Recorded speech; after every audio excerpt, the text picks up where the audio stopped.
Në asnjë moment Islami nuk e ndalon mirësinë e kësaj bote. Pra ato të cilët dëshirojnë t'i mbeshin Islami diçka që s'është në kësaj feje, e që po thojnë se Islami i mohon ka gëzimet e kësaj jete, Islami e mohon zhvillimin e jetës së kësaj bote dhe kështu me radhë, kurse si nuk është e vërtet diçka e tillë. Vetëm se Islami kërkon që të shtosh edhe diçka. Pra përveç se e zhvillon jetën e kësaj bote, Islami po thotë që duhet mendosh edhe për jetën e ahiretit. Pse? Nga se ato që ti mundohesh për ta plotësuar dhe për qenë i gëzuar në këtë botë, një ditë ajo do të përfundojë. Ajo pra është një kënaqësi kalimtare. E që Allahu i madhëruar tha në ajetin kuranor: "Wa ma al-hayatu ad-dunya illa mata'ul ghurur." Me të vërtetë, jeta e kësaj bote është një kënaqësi e përkohshme. Është një kënaqësi e cila i mashtron shumë njerëzit. Pse?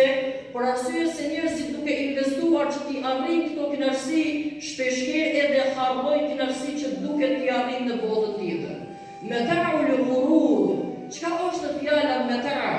Mata' është që ajo çka e mpin njeriu dhe e largon nga një realitet tjetër. Neve kur shkojmë tek mjeku, nëse dëshirojmë që ta nxjerrim dhëmbin, ai së pari na jep në xhipor. Për çka?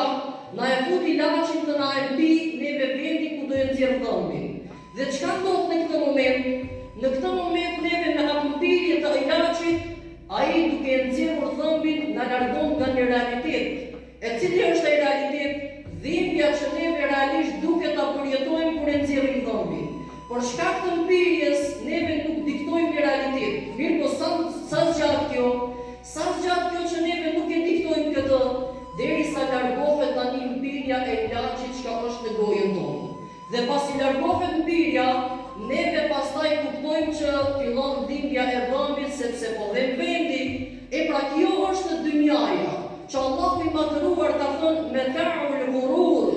Është një mpirje e përkohshme, është një diçka që dëshiron të të largojnë nga një realitet tjetër. Cili është ai? Është realiteti i botës tjetër me cilën patjetër do të përballet njeriu. E Allahu tani po na thirr neve që të jemi të vëmendshëm, të mos mashtrohemi me